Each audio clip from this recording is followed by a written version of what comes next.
Hi, good evening once again, everyone. Good day. You'll probably be watching this in the morning or afternoon. So good day again good day once again. Yeah, so it's been quite some days. I haven't really dropped any video for some days now, and I'm so sorry about that. Mm, I've been indisposed, busy with some other things. Yeah, but I tried to create as much videos this week as possible so that we would catch up. So in the last video, I was trying to show you guys and girls, or ladies and gents, um, how to debug a console app. And for some reason, we weren't able to do that. It was giving us a tough time. And like I dropped a note, I said, basically when you're working, you sometimes just it's such roadblocks. It's okay, you don't need to be scared or say stuff like programming is difficult, it's not going to work, and all that. It's perfectly normal. You come across things like this from time to time. So yeah, let's see. um so let's continue with that. Then we would now talk on Git and GitHub. I promised to make a video on Git and GitHub. So now talk on those. Yeah, we'll talk on Git and GitHub, what they are, what they do, how to use them. Yeah, because we'll be using them on this program quite a lot. And even as a developer, you have to know how to use Git and GitHub because you'll be using them quite often throughout your journey as a developer. So we'll also be touching on that. I'm going to share my screen shortly. Let's see. Yeah, let me share my screen.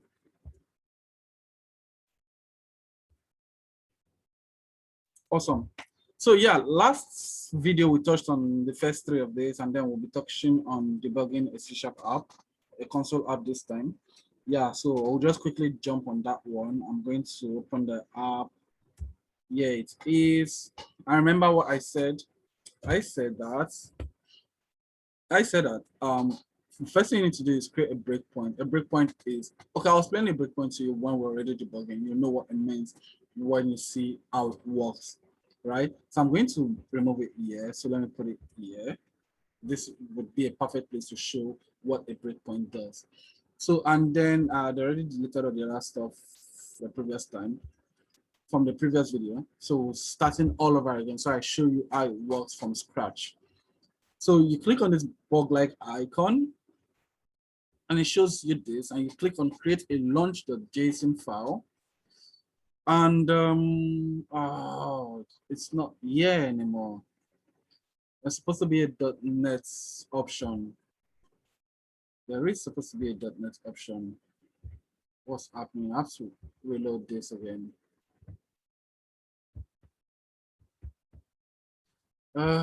Let's reload this.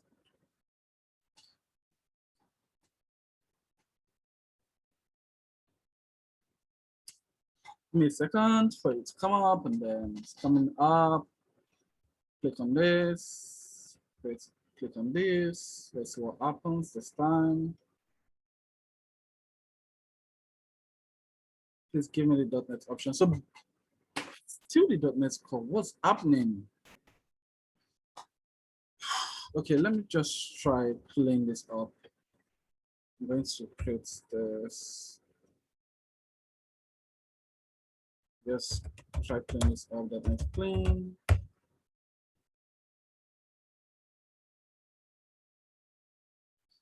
.NET build.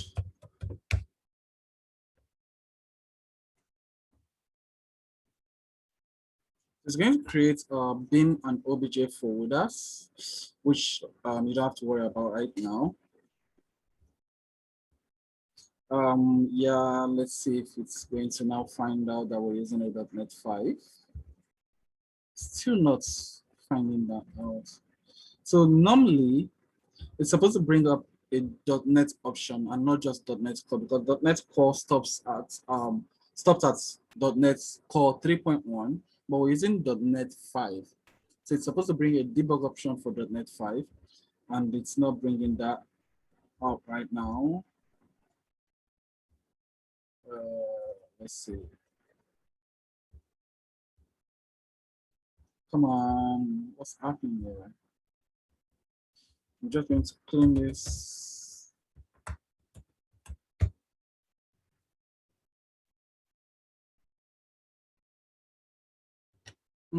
Let me even delete this and restart the app. Delete both of this again. Remember, our code is just in the program.cs file, so we don't have to worry about deleting those two stuff because all we need is right here. We can build them from this again by just clicking or by just typing the command .NET run or .NET build.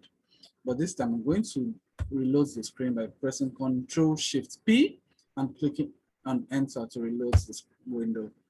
So it reloads the window, and hopefully this time it's going to realize that we're using a .NET 5 SDK and not just a .NET 3.1, and then give us that option. Let's see. Please give us that option. Oh yeah, finally. So this is what I want, .NET. And let's see, it's supposed to give us that option or some. Then I'm going to add configurations because the configurations is empty here. I'm going to add configurations, and then I need this .NET launch a remote. Yep. I'm not showing you this. Then I need an external terminal because I want it to work in an external terminal and not just our internal console. Then target framework, I'll get the target framework from here. Let's see, yeah, .NET 5. Remember, I was talking about .NET Core 3.1 and .NET 5. So this is the reason, because I'm going to be needing the target framework. Is that in here? Then project name.dll, that I will get from, let's see, from, I think I need to build to get that. So let's see. Normally the name is the name of your app.dll. I'm going to show it to you later, but for now, instead of building, I don't want to build yet. Just going to do, say hello, the name of your app.dll. Now I'm going to try clicking on play. It's going to bring up something else. Yeah, so I'm going to have to configure the task and create task.json, then .NET Core, and yep, and then run it again. Let's see what happens. It's going to build. Let's see if it's going to give us any error, or it's going to work.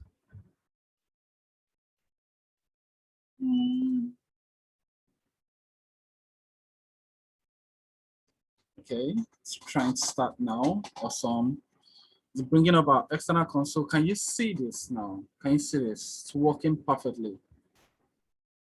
I'm going to just bring this here and also bring this here so that we see everything working side by side. I'm going to close this. Now, looking at our breakpoint, you see that it's like the app is running, but then it's paused somewhere. It's paused right here on line 11 because that's where we fixed our breakpoint. That's where we wanted it to stop. So we're going to like run it and run it and run it and see where there's an issue. Remember, debugging is trying to find out if there's a bug or where the bug is located. So I'm going to reload this, or okay, before I reload it, I'm going to show you what next. These buttons will then appear. This is to stop it from, we don't want to debug anymore. This is to reload. That's maybe make a change and you want to reload the debugger. This is to reload. This is to step out, step in. I'm going to show you how to use this much later. Then step over, going to the next one. You're like stepping over. Then play or continue. So when you click on this, it just runs through, it doesn't stop. But if you click on step over, it runs through one more step. And if you notice right here, you see that it now, after running through those steps, it now carries out the command that is on that level. So if I click on step over, can you see that? Now carries out that command, says I am great text, and so it paused it, carried out that command, and then played and paused again in the next level. If I click on step over again, it's going to carry out the next command and then stop. and then that's the end of our debugger. Now imagine if I created a problem here. Normally it's not going to run. Let's try run this. .NET run. I'm going to open this up a bit so that we'll see what's happening. Give me a second to close this. So that we see what's happening right from the beginning. So I'm going to run this and see it's not going to run at all. Now let's try debugging and let's see what's going to happen. I'm going to reduce this a bit.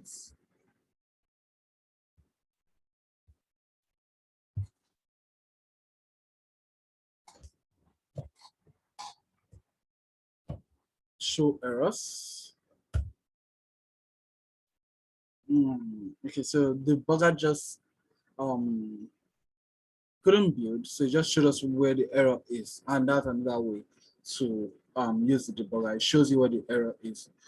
So but this is just like a simple 4-line application, so it's not going to be difficult to find errors. But when we start building complex applications, then it's not going to be difficult, because then we'll not just have 2 files or 1 file that we're working. We'll probably have as much as 10 to hundreds of files, and then one of those files could have an error, and then we're trying to figure out what the problem is.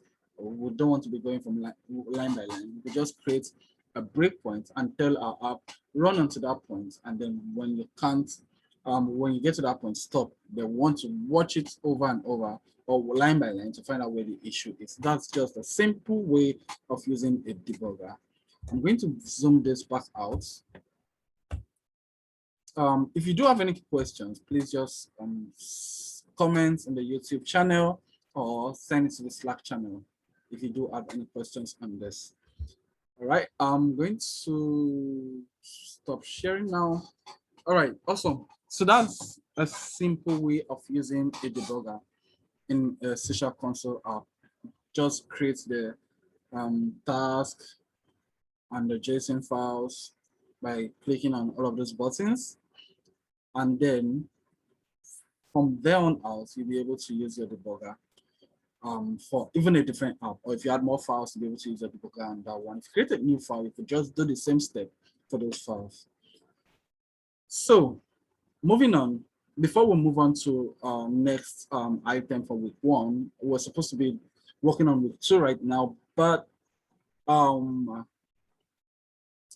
I figured we need to talk on Git and Github because we will be needing it much later. So you probably be practicing it as we go when we start, when we start giving labs and stuff. You would, be submitting your labs using GitHub. So we need to talk a bit about Git and GitHub. I'm going to share my screen again because this time I'm going to be showing you a couple of things. I'm going to close this. Gits and GitHub. So when you hear the term Git and GitHub, most times people think they're the same things. They are not the same things. They're not the same things, right? So I'm going to just show you this simple explanation before I try to break it down. It says, what is the difference? Simply put, Git is a version control system. Someone mentioned this in the Slack channel, a version control system. What is a version control system? That lets you manage and keep track of your source code history. GitHub, now we've talked about Git. GitHub is a cloud-based hosting service that lets you manage Git repositories. If you have open source projects that use Git, then GitHub is designed to help you manage them, right? So a version control system that helps you to manage and keep track of your source code histories. You have a source code like this one. This is my source code right now, right? And I want to find a way to keep it in such a way that even if I change it, I need to show myself a bit better. Second, so adjust this. Okay, so even if I change it, I can keep track of the previous changes I've made and probably revert back to them. That is what Git is. It's a version control system. But GitHub is a cloud-based service that helps you to manage your Git repositories. So Git is managed on your local system, but GitHub is managed by a website in the cloud. I'm going to show you that website right now. The cloud-based system is called github.com. And it's going to open up my GitHub. Okay, so this is what it looks like, right? And then we have different repositories. I have different repositories on my on my GitHub right now that I'm using to, manage them. I'm using my GitHub to manage my Git repositories. Git, like I said, is local on your system. You can control it on your system, but GitHub, you're controlling it in the cloud on this website, github.com. Now, how do we start using this to solutions? First of all, you need to download Git. And to download Git, I'm going to, okay, let me just create a new website because we'll probably come back here. I'm going to download and then get the website for that. Downloads the Git. I'll put it in the comments on the YouTube video after uploading. Now, right here, it says download for Windows. If you're using a Windows system, you download for Windows. If you're using a Mac, you download here. If you're using a Linux or Unix system, you download here. After downloading, you could, I'm just going to open this and do a terminal. Close this and say git -v --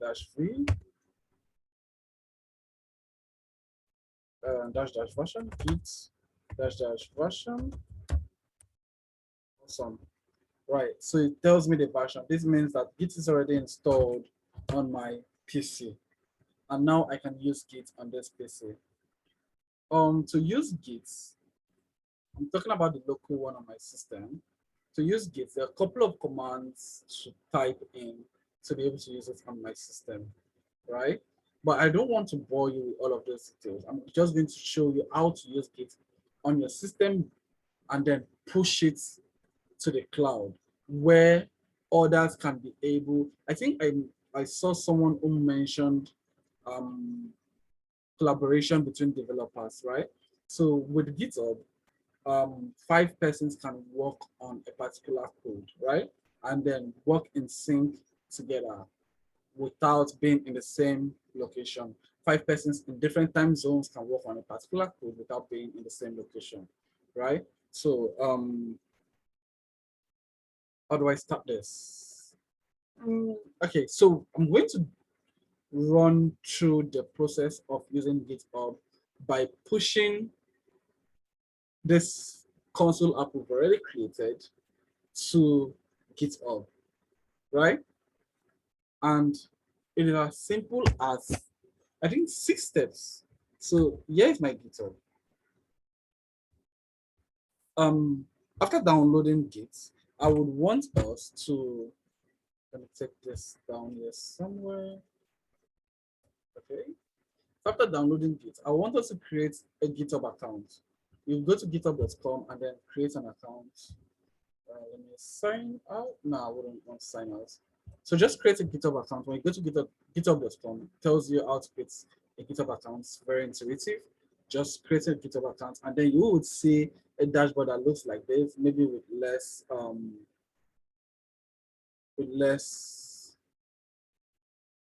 repositories.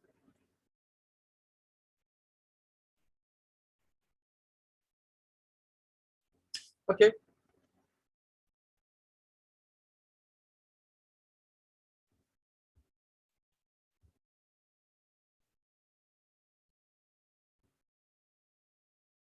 So I'm going to create a new repository. And I'm going to name it, what we call this, say hello. I'm going to name it say hello. This is what I'm going to put the name, say hello. The description, just going to give it a simple C# console application. Sorry about that. Okay.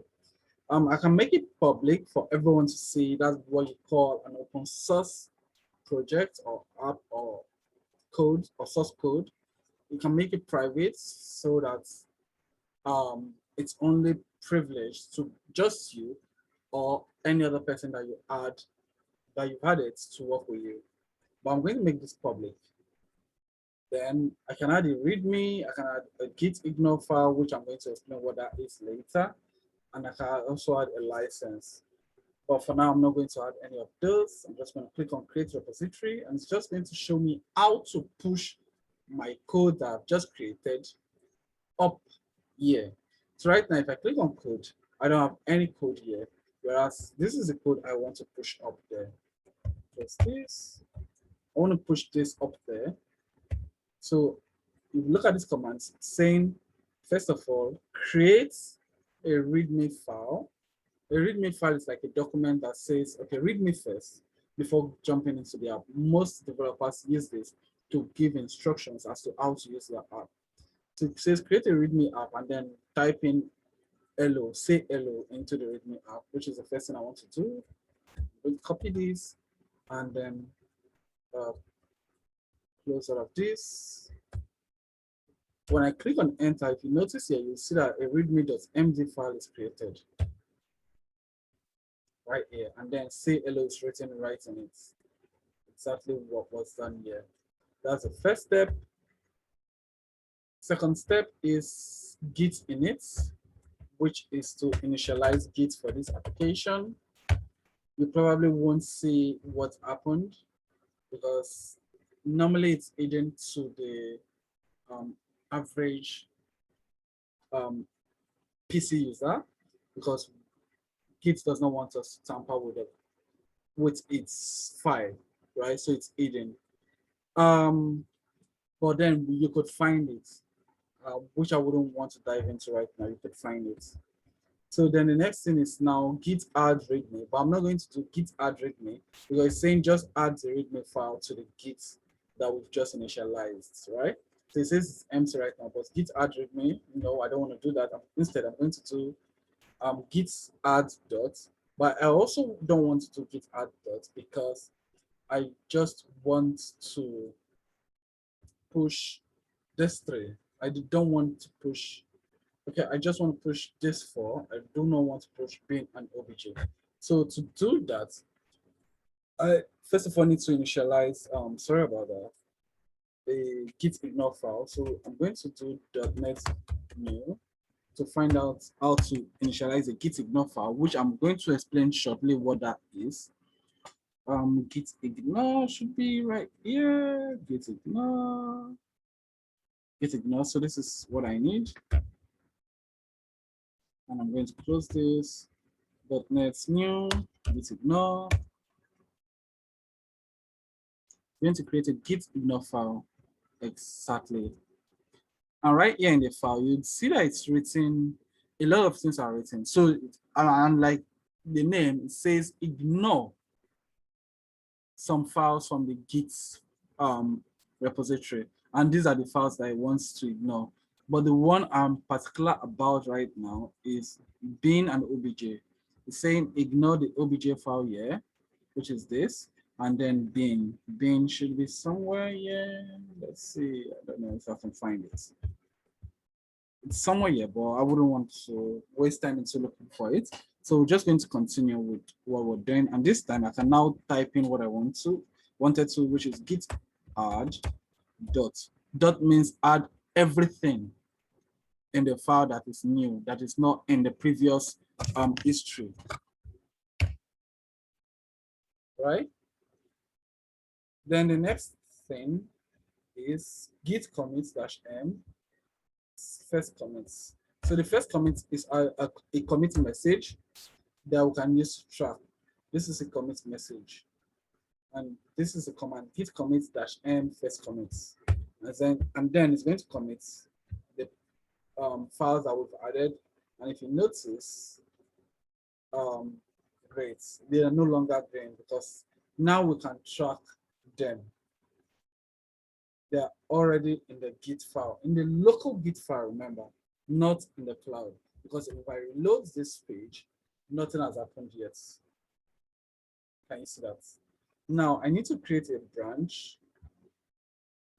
So you could also create branches on your GitHub to track files that you're working on. So probably 5 persons are working on the project, and right now they do not want to mix up that project.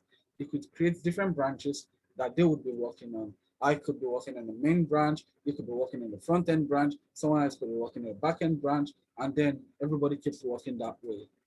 But now I just want a main branch. And then if I do git branch, it's going to say that the branch I'm in is the main branch. Can you see that? The next step is to now add everything. Remember, we did git add, yeah.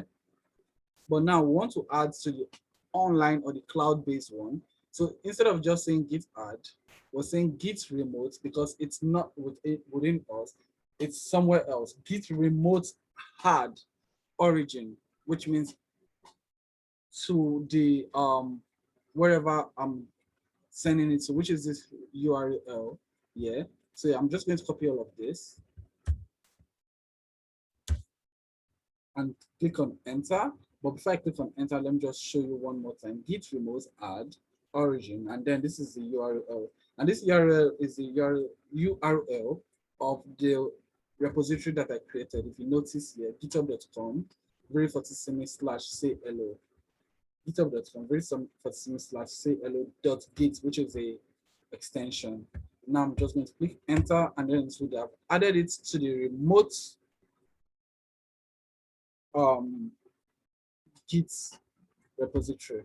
The next thing is to now push up. Normally I could just do git push or git push origin name, but since this is the first time, I'm saying git push dash u, which means upstream, and then to the main branch upstream. If I do this, it's now going to push everything we have up there. I keep saying up there, I just mean the cloud-based service called GitHub. Remember, I don't mean it's just going to push it somewhere. It's going to push it to the website, right? GitHub. All right, so that's done. I'm going to close this, and then we're done with this. So if someone needed your code and you don't know a way of sending it to them, you could just push it to GitHub, and as you can see, our code is here, except for the bin and the obj file. Can you see that? They are not here. And that's because we don't need them.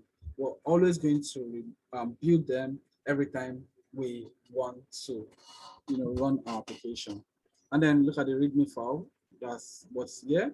And it says, last time I did this was 3 minutes ago, which is the local one. So it's going to get a time for the local one. And even if I push the local one yesterday and then push the upstream one today, it's going to get a time from the local one. So it's more or less like picking the local one and then pushing it to this cloud-based service. And by local, I mean the one on your PC, right? And then you could see that the only commit I have done is this, and then you can see the name of the commit, first commit. So someone can just come and then look at what you did in the first commits. But all of this you don't need to bother about. If you've pushed, so let's say I give an assignment or a task or one of your labs, and it says, okay, submit. You run through this process. You can watch this video again. You run through this process, and then you can also delete it. Don't worry, I'm going to show you how to delete it. But you run through this process, and then you could either click on code here and then copy this URL, or just copy this URL here and then give it to the person who needs it, or you send it to me, and I'll be able to look at your code through this. And the next time I'm going to be talking about GitHub, I'm going to be teaching or talking about how to pull resources from GitHub. I don't want this video to be too long.